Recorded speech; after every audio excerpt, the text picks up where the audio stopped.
ধরেন আপনি prime minister হলেন, জামাতের আমির, আপনার সামনে যদি গারো পাহাড়িরা বলে প্রধানমন্ত্রী মহোদয় আমরা আপনাকে নাচ দেখাবো, আপনি কি করবেন? মুখের মধ্যে টুপি দিয়ে রাখবেন নাকি? এই জন্য আল্লাহ আপনাদেরকে ক্ষমতা দেবে না, এই জন্য আল্লাহ আপনাদেরকে ক্ষমতা দেবে না। আমাদের এই এলাকায় একজন মৌলানা সাহেব, উনি এই হেজবুত ইত্তেহাদ আমাদের মাধ্যমে দাওয়াত আমরা দিয়েছি, যে তাওহীদের যে কনসেপ্টটা উনি আর কোথাও পান নাই, এখানে পেয়েছেন, উৎফুল্ল হয়েছেন। ইতিমধ্যে উনি আবার আরেকজন আলেমের সাথে এই বিষয়ে দাওয়াত দিতে গেছেন। দাওয়াত দিতে যেয়ে উনি একটি বিষয়ের সম্মুখীন হয়েছেন। 2018 সালে একটা নারী সম্মেলনের ভিডিও কনসার্ট, যেখানে আপনি এবং আপনার নারী কর্মী সকলে উপস্থিত ছিলেন। আর পুরুষের মধ্যে আমি দেখলাম একজন ওই যে ফটোগ্রাফার, আর একজন ওই যে রিয়াদুল হাসান ভাই, আর আপনি, আর সকল হলেন হল ভর্তি মহিলা। আপনি সেখানে মানে একজন মহিলার সাথে গান গাচ্ছেন, নাচতেছেন, এই ভিডিওটা দেখাইলেন। দেখানোর পরে উনি আর আমাদের সাথে সময় দেন না, আর কথাবার্তাও যেমন কেমন উঠা পরে আমরা জানতে পারলাম যে আপনি এরকম করেন, আগে যে উৎসাহ আনন্দ থেকে হয়েছিলেন, আমাদের সময় দিতেন, এখন দেন না। পরে এই জিনিসগুলো উনি দেখাইলেন আমাকে, ওই ছবিগুলো দেখাইলেন, মানে ভিডিওটাও দেখাইলেন, আমি নিয়ে আসছি সেটা। ওখানে দেখেন তো মঞ্চে যিনি নাচছেন উনি আমি কিনা, আপনি ওই ক্যাপ পরা আর আপনি বসে আছেন সামনে। আমি ব্যাখ্যা দিচ্ছি, ক্লিয়ার হতে চাই। ক্লিয়ার হচ্ছে। গুড। আসসালামু আলাইকুম। শুনেন, আপনাকে মনে রাখতে হবে আমরা কোনো ইসলামী রাষ্ট্র কায়েম করি নাই। আপনাকে মনে রাখতে হবে আপনি কোন সমাজে বসে দিনের দাওয়াত দিচ্ছেন। হলটা হচ্ছে ঢাকার কেআইবি, কৃষিবিদ ইনস্টিটিউশন। এই হলটা একটা ভিআইপি হল। এই হলের অনুমোদন নিতে গিয়ে আমাকে 2 মাস স্বরাষ্ট্র মন্ত্রণালয় থেকে শুরু করে, গোয়েন্দা বিভাগ থেকে শুরু করে জুতার শুকতলি ক্ষয় হয়ে গেছে, তদন্তের পর তদন্ত। শেষের তেজগাঁ ওসি বিপ্লব কুমার সাহেব, তিনি তখন ছিলেন, হিন্দু হয়েও তিনি সাহস পাননি আমাদেরকে অনুমোদন দিতে। আচ্ছা, অনুমোদন হয়ে গেল। অনুমোদন দেওয়ার পরে এবার হল কর্তৃপক্ষ আমাদের হিজবুত তৌহিদের নাম দেখে আমাদেরকে অনুষ্ঠান করতে দেবে না। কিন্তু আমার মূল কর্তব্য হচ্ছে সেখানে অন্তত আমাকে একটা সম্মেলন করতে হবে, সেখানে সর্বশ্রেণীর নারীদেরকে আমার দাওয়াত দিতে হবে। আমি একটা গানের উসিলায় যদি দাওয়াত দেওয়াটা বন্ধ করে দিই, তবে আমার আকীদা পরিষ্কার হয় নাই, আমি বুঝিনি। আমি আপনাকে প্রশ্ন করবো আরেকটা পাল্টা, আপনি আমাকে প্রশ্ন করছেন, আমি উত্তর দেবো, আমার কাছে উত্তর আছে। আমাদের বজ্রশক্তি পত্রিকার শামসুল হুদা সাহেব আমাদের কেন্দ্রীয় কমিটির তিনি সদস্য। তিনি আমাকে বললেন যে ইমাম, কৃষিবিদ ইনস্টিটিউটের এক কর্মকর্তা, আমরা এখানে হলের কার্যক্রম করতে পারি সহজে। উনি এই হলের, উনি এই প্রতিষ্ঠানের তিনি কর্মকর্তা, তিনি সরকারি দলের গ্যাসা একজন প্রভাবশালী ব্যক্তি। এই ভদ্রলোক যদি ওনার একটা অনুষ্ঠান যদি আমরা মঞ্চে করতে দেই, এটা উনি খুব খুশি হবেন। অনুষ্ঠানটা আমি বললাম এটাকে অশ্লীল, বলে না অশ্লীল না, উনি কিছু ইয়ে দেখায়, এই ম্যাজিক দেখায়, ম্যাজিক দেখায়, যেমন বাক্সের ভিতরে আপনার কাগজ ঢুকাইয়া টাকা বাইর করে। আমি কিন্তু আগে শুনছি যে কি করবে, আমাকে বললো যে কিছু ম্যাজিক দেখায় ভদ্রলোক, উনি এই প্রতিষ্ঠানের একজন কর্মকর্তা, উনি কিছু ম্যাজিক দেখাবে। তা আমি অশ্লীল কিছু হবে না তো? বলছে না অশ্লীল কিছু হবে না। তা আমি ঠিক আছে, আমাদের অনুষ্ঠানের বিরতির টাইমে আমি ওনাকে 15 মিনিট সুযোগ দেব, উনি ম্যাজিক দেখাবেন। খেয়াল করেন, এখন উনি ওই প্রতিষ্ঠানের লোক, রাষ্ট্রকে কি আমার? কেআইবি কি আমার? আমি কি দেশের অথরিটি? আমি কি দেশের কর্তৃপক্ষ? সামান্য একটা থানার ওসির অনুমোদন না হলে আমি কোনো সম্মেলন করতে পারি না, আমি সেই সমাজে কাজ করি। আমার মঞ্চের মধ্যে একজনে ম্যাজিক দেখাইলো আর আপনি সরে গেলেন, আর আমি যে খুতবা দিই তখন কি করলেন? তখন বললেন না কেন? আসেন, যখন বিরতি হলো, বিরতির টাইমে আমি বললাম হুদা সাহেব তাহলে ওই ভদ্রলোক কই, ওনাকে, কারণ ওনার প্রেমিজে যে আমি অনুষ্ঠান করছি, ওনাদের সহযোগিতা ছাড়া আমি অনুষ্ঠান করতে পারি না। ঠিক আছে, ওনাকে ম্যাজিক দেখাইতে বল। তা উনার ম্যাজিক দেখাইতে গিয়ে উনার সহকারী আর একটা মেয়ে উনাকে হেল্প করছেন, উনি আবার এর মধ্যে হিন্দি গান ছেড়ে দিয়েছেন। আসলে ঘটনাটা ঘটে গেছে তাৎক্ষণিক। আমি যে মঞ্চে উঠে যাই বলবো হ্যাঁ গান বন্ধ করো, এটা তো অভদ্রতা, এটা তো অসভ্যতা। আমি তো দেখলাম অশ্লীল কিছু নাই, কথা বুঝছেন কি না? আর এখানে অন্য একটা ক্যাসেট চলতেছে হিন্দি গানের, উনি ম্যাজিক দেখাইতেছে। তা আমি মঞ্চের মধ্যে বসে রয়েছি, আমার কি উচিত এমনি বসে থাকা? এটা কি ভদ্রতা হয়? উনি আমার অনুষ্ঠানে ম্যাজিক দেখাচ্ছেন, তখন আমি সামনের কাতারে বসে আছি, বসে সবাই হাততালি দেয়, আমি হাততালি দিচ্ছি। এখানে আমি কি পাপটা করলাম আমি জানতে চাই, এখানে আমি কি অন্যায়টা করলাম আমি জানতে চাই, কি কবিরা গুনাহটা করলাম আমি জানতে চাই, এখানে আমার কি কবিরা গুনাহ হলো আমি জানতে চাই।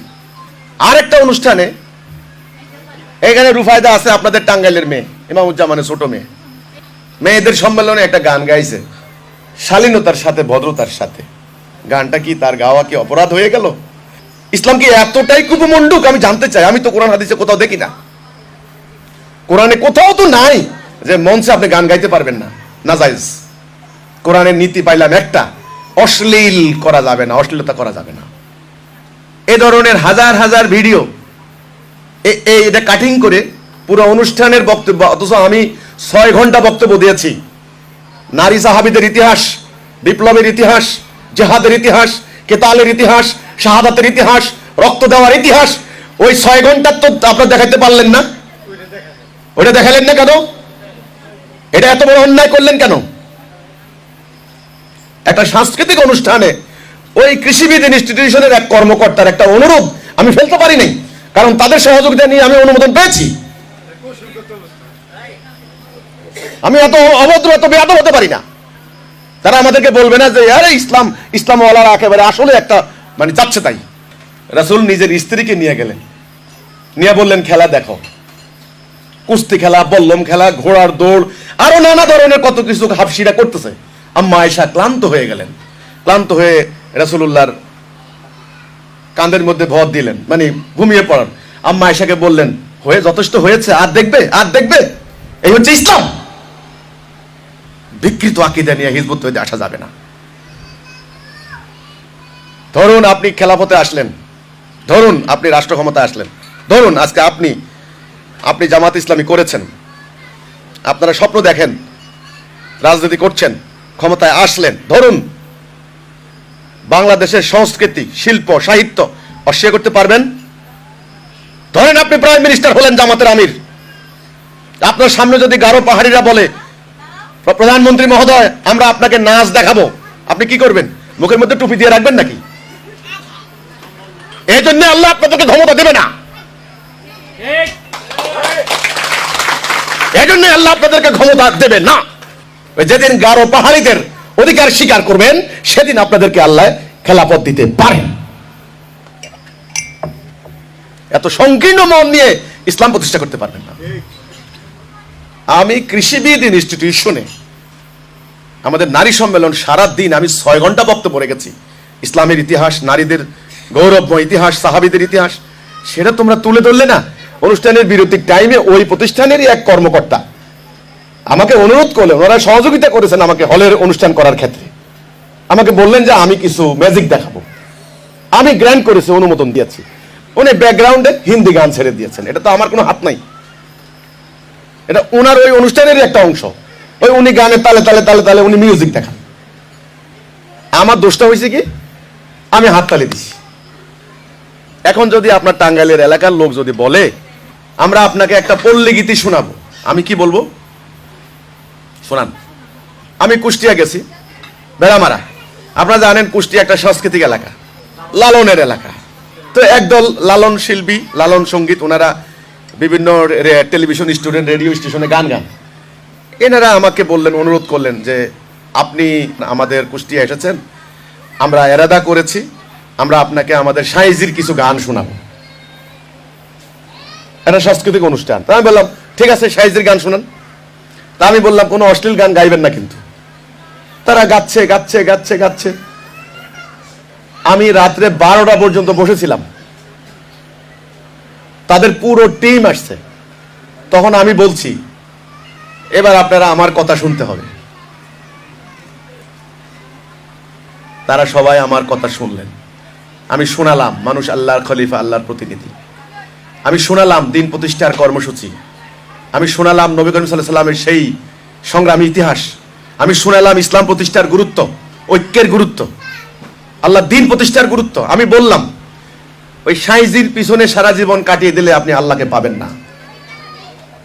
হ্যাঁ, উনি গান লিখেছেন, আপনার হয়তো আত্মার কিছু খোরাক হবে, এখানে কিছু মরমী কথা আছে, কিছু আধ্যাত্মিক কথা আছে, কিন্তু নবী করিম সাল্লাল্লাহু আলাইহি ওয়াসাল্লাম যে দিন নিয়ে এসেছেন সেই দিনটা ওখানে নাই। এখন বলেন, তাদের চারটা গান শুনে আমি তাদেরকে দিনের দিকে আহ্বান করে ঐক্যবদ্ধ হওয়ার ডাক দিলাম, এটা কি আমি ভুল করলাম নাকি অন্যায় করলাম? আপনি বলেন। কিন্তু আমাকে তো তাদের গানটা শুনতে হয়েছে ভাই, রাতের 12টা পর্যন্ত। হায় রে, গান কি যে মানে ওদের সাইজির গান, কি যে আন্তরিকতা দিয়া, কি যে আত্মা দিয়া তারা গাইতে আছে। আপনি গালি দিলে তো হবে না, তারা ওদের সাইজি। আমি তার এই জায়গাটাকে আঘাত করতে চাই নাই।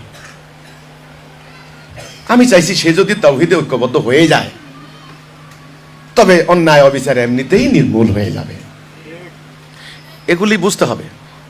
আপনি লক্ষ্য অর্জনের জন্য, আপনার দিন প্রতিষ্ঠা করার জন্য সমাজে বিরাজিত সমস্ত শ্রেণী, পেশা, বিশ্বাস, সকল মানুষকে নিয়ে আপনাকে কাজ করতে হবে। আপনাকে কিছু ছাড় দিতে হবে, আপনাদের বড় মনের পরিচয় দিতে হবে, ন্যূনতম স্ট্যান্ডার্ড ঠিক রাখবেন। আপনি কোনোভাবে যেন শিরিক কুফর না হয়, অশ্লীল না হয়, জাস্ট এই মানটা ঠিক রাখবেন, এর দণ্ড ঠিক রাখবেন। আপনাকে যেন কোনোভাবেই আল্লাহর উলুহিয়াতে অস্বীকার করতে না পারে, বাস। এরপরে আপনার টার্গেট থাকবে পুরো হোল ম্যানকাইন্ডকে, নারী পুরুষ, বিভিন্ন শ্রেণী পেশার, সংস্কৃতির, অঞ্চলের, বর্ণের, ধর্মের, পুরো মানব জাতিকে অন্তত একটা কথার মধ্যে ঐক্যবদ্ধ করা, লা ইলাহা